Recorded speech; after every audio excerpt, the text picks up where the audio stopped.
Vision கேயா, நம்பகமான பார்வை. எங்க பார்த்தாலும் இப்ப விஷன் கேயா. கோவிட் தொற்று காரணமாக 2023ஆம் ஆண்டளவில் இணையத்தை பயன்படுத்துவோரின் எண்ணிக்கை நாட்டில் சனத்தொகை 66% அதிகரித்துள்ளதாக. இணையத்தை இலங்கையில் அதிகமாக பாவிச்சிருக்காங்க. அதாவது இந்த மொபைல் போன் மூலமாக பாவனை வந்து அதிகமாக இலங்கையில பாவிக்கப்பட்டிருக்கு. கோவிட் காலத்துல வீட்டுல இருந்தேன். நானும் கூட அப்படிதான். கோவிட் காலத்துல மற்ற நாட்கள்ல சாப்பிடறத விட எல்லாம் கோவிட் காலத்துல வந்து நாங்கள் வேற மாதிரி சாப்பிட்டு விதவிதமா சமைத்து அந்த மாதிரி எல்லாம் செய்தோம். நீங்க என்ன மாதிரி கோவிட் காலத்துல வீட்டுல இருக்கும்போது என்ன எப்படி எல்லாம் சாப்பாடு? ஒரு நாளைக்கு 3 வேளை தான் சாப்பிட்டீங்களா, இல்லாட்டி ஒரு நாளைக்கு 5 வேளை சாப்பிட்டீங்களா? ஃபுல்லா சாப்பிட்டேன். 5 வேளை. அப்படிதான். அப்ப இந்த உலக நாடுகள் எல்லாம் ஒரு ஆய்வை மேற்கொண்டவங்களாம். இந்த காலகட்டங்களில் இந்த குழந்தைகளை அடிமையாக்குகிறதாம் இந்த தொலைபேசி பாவனை, இணைய பாவனை. அதில் இருந்து அவங்களை மீட்டெடுக்க வேண்டும் என்ற ஒரு இதுல கருத்தை எண்ணி தான் இந்த ஆய்வு நடத்தப்பட்டதாம் ஒவ்வொரு எல்லா நாடுகளையும். அதுலதான் இந்த விஷயம் தெரிய வந்திருக்கு. இந்த செல்போன் பாவனை சின்ன பிள்ளைகளுக்கு ஏற்படுறதால சின்ன பிள்ளைகள் வந்து அதுக்கு அடிமையாயிடுறாங்க. சாப்பிட வேண்டிய நேரங்களில் கூட கையில போனை கொடுத்தா தான் சாப்பிட முடியுது. கை நடுங்குது அவர்களுக்கு போன் இல்லையாண்டா. போன் இல்லாட்டி சாப்பிடவே மாட்டாங்க. அதிகமான பெற்றோர்கிட்ட கேட்டா எப்படி நீங்க உங்க குழந்தைகளுக்கு எல்லாம் சாப்பாடு ஊட்டுறீங்கன்னு கேட்டா உடனே சொல்ல அதுதானே இதுக்கு போன்ல கேம், அதை போட்டு கொடுத்தா அவங்க சாப்பிடுவாங்க அப்படிதான் சொல்றாங்க. போட்டு கொடுத்தா அவங்க விளையாடிட்டு இருப்பாங்க, சாப்பாடு தீத்திட்டு இருக்க வேண்டியது. அது உண்மையிலேயே சாப்பிடும் போது சாப்பாட்டின் மீது தான் எங்கள் கவனம் இருக்க வேண்டும் என்பதுதான் பொதுவாக எல்லாருமே சொல்ற விஷயம். அப்பதான் அந்த சாப்பாடு உடம்போடு சேரும். ஏதோ ஒரு விதத்துல குழந்தைகளுக்கு நாங்க செய்த சாப்பாட்டை வழங்கணும் தான் நினைச்சு ஊட்டுறாங்க சாப்பாடை. இப்போது நாங்களும் காலையில சொல்லியிருந்தோம், இந்த இலங்கையில அதிகமானவர்கள் இந்த கையடக்க தொலைபேசி மூலமாக இணையத்தை பயன்படுத்துவதோட எண்ணிக்கை அதிகமாக பதிவாயிருக்கிறது. அது ஒரு புறம் இருக்கு. சிறுவர்களும் இப்படி போனுக்கு அடிமையாகிட்டாங்க. களுத்துறை பிரதேசத்துல ஒரு சுகமான சம்பவம் ஒன்று நிகழ்ந்திருக்கிறது. 5 வயது சிறுமி போனை வந்து சார்ஜ் போட போன நேரம் மின்சாரம் தாக்கி உயிரிழந்திருக்கிறாங்க. பாருங்க அப்படியே. அதாவது சின்ன பிள்ளைகளுக்கு சார்ஜ் போட தெரியாது. வீட்டுல பெரிய ஆள் தான் போய் சார்ஜை போடு என்று சொல்லி கொடுத்து விட்டாங்களோ தெரியல, அல்லது இவங்களாவே பெரியவர்கள் செய்யறதை பார்த்துட்டு தானே சார்ஜை போடலாம்னு சொல்லி வலிக்கிட்டாங்களோ தெரியல. ஆனா அந்த 5 வயது சிறுமி உயிரிழந்த சம்பவம் பதிவாக இருக்கிறது. சார்ஜ் போட வலிக்கிட்டு தான் உயிரிழந்திருக்கிறார் அப்படின்ற உண்மையும் தெரிய வந்திருக்கிறது. பாவம்.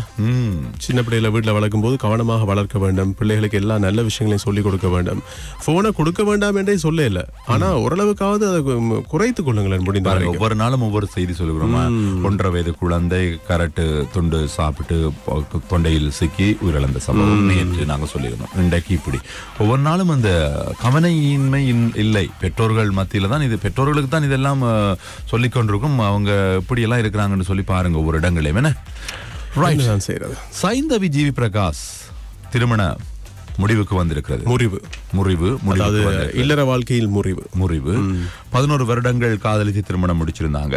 இப்போ அண்மை காலங்களில் 2 பேருக்கும் சின்ன சின்ன பிரச்சனைகள் போய்கொண்டு இப்போ முற்றி உத்தியோகபூர்வமாக சமூக வலைத்தளங்கள்ல சொல்லி இருக்கிறாங்க. ஏஆர் ரஹ்மானுடைய உறவுக்காரர் தான் ஜிவி பிரகாஷ் குமார். சைந்தவி ஒரு பிராமண பெண். இருவருக்கும் இடையில காதல் மலர்ந்தது. நல்ல பாடகி. இவரது இசையில் அவர் நிறைய பாடல்களை பாடியிருக்கிறார். திருமணத்துக்கு பிறகும் கூட இவரது இசையில் அவர் பாட வைத்தார். அப்ப நல்ல புரிந்துணர்வான கணவன் மனைவியா இருக்காங்களே பாருங்க. இவர் இசையமைக்க அவர் பாட இந்த மாதிரி லைஃப் போயிட்டு இருக்குன்னு வெளியில இருந்து நிறைய பேர் பொறாமப்பட்டுட்டாங்களோ என்னவோ தெரியல. அந்த பொறாமையினுடைய விளைவோ இது தெரியல, கண்ணுபட்டுதோ தெரியல. சரி, இப்ப அவங்க அப்படியே விவாகரத்து பெற்றுட்டாங்க. உத்தியோகபூர்வமா இது அறிவிக்கப்பட்டிருக்கிறது. இவர் இசையமைப்பாளராகவும் பாடராகவும் இருந்தார். பிறகு நடிகராக மாறினார். நடிகராக மாறின பிறகு ஸ்டைல் ஆயிட்டார். அதுக்கு பிறகு நீ நிறைய நடிகைகளோட நடிக்க வலிக்கிட்டார். என்ன காரணம் இந்த முறைகளுக்கு? குடும்பத்துக்குள்ள குழப்பம் ஏற்பட்டதுக்கு என்ன காரணம் என்று சத்தியமா எங்களுக்கு தெரியல. ஓகே, இப்போது ஒரு சோதனை நடவடிக்கைகளை அதிரடியாக போலீஸ் மா அதிபர் தேசப்பந்து தென்ன கொண்டிருக்கிறார் தானே. அவர் வந்து இப்ப அதிரடியான நடவடிக்கை எல்லாம் எடுத்துக் கொண்டிருக்கிறார். அடுத்தடுத்து அவர் ஏற்கனவே கனகாலமா இருந்தவர் தானே. அடுத்தது இங்கேயும் வந்து சிரேஷ்ட போலீஸ் மா அதிபரா பிரதி போலீஸ் மா அதிபரா இருந்தார் தானே. இப்ப போலீஸ் மா அதிபரா நியமிக்கப்பட்டிருக்கிறார். இப்ப அவருக்கு நிறைய அந்த அங்கிருந்து இப்படி மட்டமா வந்ததால இன்னும் களத்துல இறங்கி வேலை செய்ததால அவருக்கு தெரியுது. இப்ப என்னன்னா இந்த பல்வேறுபட்ட குற்ற செயல்களில் ஈடுபடுகிறார்கள். அந்த வீடு வாடகைக்கெல்லாம் எடுத்து தங்கி இருந்த அறைகள் எல்லாம் எடுத்து தான் இது செய்யறாங்களா.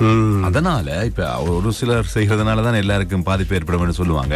நாடளாவிய ரீதியில இப்ப வாடகை வீடுகள் மற்றும் அறைகளில் தங்கி இருப்பவர்கள் தொடர்பில் விசேட சோதனை நடவடிக்கைகளை எடுக்க போறாங்களாம்.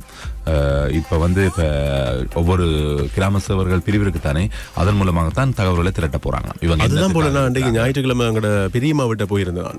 பெரியம்மா வீட்டை போயிட்டு சொன்னவையா பெரியம்மா விட போயிட்டு பெரியம்மாவோட மகளோட அதாவது அக்கா எங்களோட அக்காவோட பேசி கொண்டிருந்தேன். அப்ப பேசி கொண்டிருக்கும்போது திடீர்னு பார்த்தா கேட்டை தட்டினாங்க. பாத்தீங்களா? கேட்டை தட்டி டாக்குமெண்ட் எல்லாம் கொடுத்து தகவல் கேட்டாங்க. அப்ப என்னட்ட எங்க நான் சொன்னேன் தேர்தல் வேறு தானே அதான் தகவல் எடுக்கிறாங்க போலன்னு சொன்னேன். அதான் இப்படித்தான் போகுது. அப்ப இப்ப அவங்களோட இதுகளை எல்லாம் எடுக்க போறாங்க. இவர் என்னத்துக்காக இருக்கார், என்ன வேலை செய்யறார்.